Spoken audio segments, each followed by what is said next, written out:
Are you looking for the next craft beer to try? Well, maybe Spotted Cow from New Glarus Brewing Company is the one for you.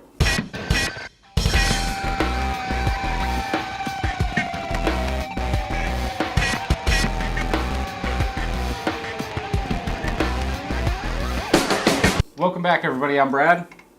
I'm Jessica. Today we are finally trying Spotted Cow.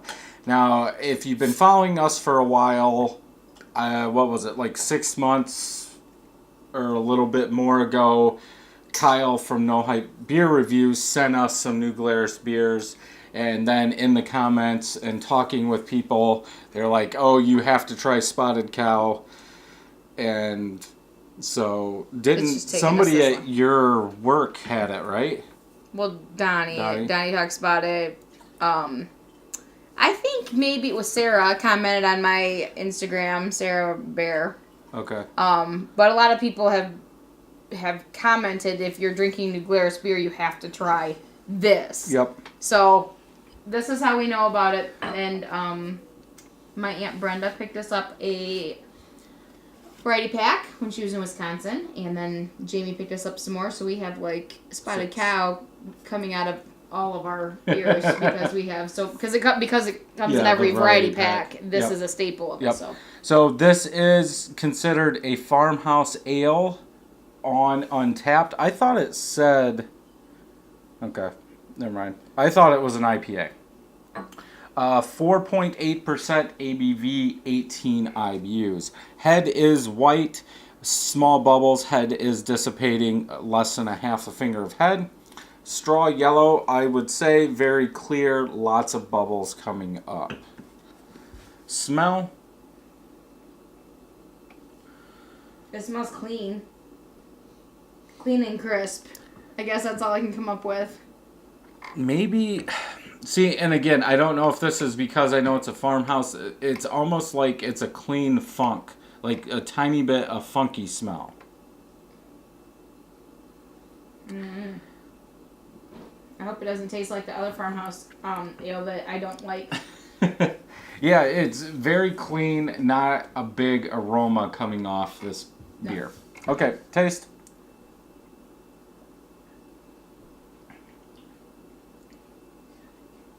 Hey, Jake, you could stop moving around now. Thank you. Okay. So, Brewery Vivant has a beer that, what is their farmhouse ale? It tastes totally different coming from the tap when we had it. I don't remember. We had it in the can here, and it tasted all right, but I think. And then we had it at the brewery, and it was gross. This tastes like what it did in the can for me. Like, it tastes all right. Yeah, there's not... It's different. If anything, I would say there's like a tiny bit of cracker in there. Like kind of a yeasty... What is a farmhouse? What does that mean? Tell me what this means. I don't understand what it means. Let's see if there's a... I'm not sure. Cask-conditioned. I don't know if I love it. I think because it's been hyped up so much to me that I'm not sure that I'm crazy over it, to be honest. Do you like it? Are you there? I'm thinking, okay, so it says hint of corn.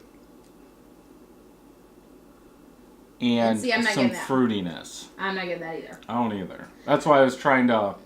This would be... I don't even know that I want to compare it to anything. It's just a light, refreshing. To me, refreshing. The body is medium. Yeah. It's like... I can't really describe it. I want to say a tiny bit of fruitiness in there. Now that I read that, and like the aftertaste is like a cracker, like fruit.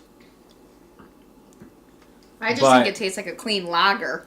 Yeah, to me there's really Not a lot to it, but for what, 18 IBUs? But when I say lager, I mean it tastes much better than Miller Lite. Like, it's... And for me, there's no aftertaste. It's not bitter. It's not well, to me, hoppy or anything. Like, this would be a beer to get into craft beer. Yes. A starter one. Yeah, there's not a lot of flavors that are really coming out to me. I do get that cracker. I'll take the fruitiness off there because that's what I've read, and that's kind of what it tastes like. But if I wouldn't have read that, I probably wouldn't have said anything. I probably would have said, like, cracker with a low yeast note. It just says yeast, hops, water, and malted barley. I don't think it's not terrible. I think, on a scale for me personally, I think it's like a 4 out of 5. I would drink it again. It's not as funky as when you said farmhouse, and so I think of that one I don't like. Mm-hmm. I'm like, great, it's going to be like funky, and it's not. It's like you could drink 6 of these. Yeah. Because it's just so light. Like, I could see drinking this on a party day. Like, if you were going to a tailgate of some game and you didn't want to be smashed, you could take a 12-pack of this and pretty much ride it out. You think you could drink 12 of these and be fine? Well, I'm not saying you would be fine, but you could give some away. And drink the 6? Yeah. And... You could. Yeah, me, not so much. I think that it tastes fine, though, and I can understand why the people of Wisconsin, if this is their staple beer, like whenever we've talked about New Glarus and they've said, have you had Spotted Cow, I can see why this would be their namesake beer or whatever. I don't know what these are. I probably would not recommend this to any craft beer drinker. If you drink craft beer all the time, I probably would say pass on this unless you found... I think it was like $7 a 6-pack or something, right? $7.99. She got them on sale. Okay, so I would probably say pick one up to try it, but for all the hype that we were getting, I don't. It doesn't live up to it for you. Yeah, that's okay. Nah, that's alright. I would probably go with a 3.5 just because it's drinkable. There's nothing bad about it. There's really nothing good. It's almost like right down the line for me. That's all right. We don't have to wallow away in talking about whether we like it or not anymore. 33 of my friends have rated this, average 3.82 out of 5. 148,000 people have rated this, average 3.89 out of 5. It's fine. It's not horrible. It's not the best beer I've ever had, and that's okay. But I'm glad that I was able to taste it. Yep. That I'm thankful for. Yep. So that'll wrap up this beer review. Until next time, I'm Brad. I'm Jessica. Don't forget to subscribe and hit that bell. Happy brewing.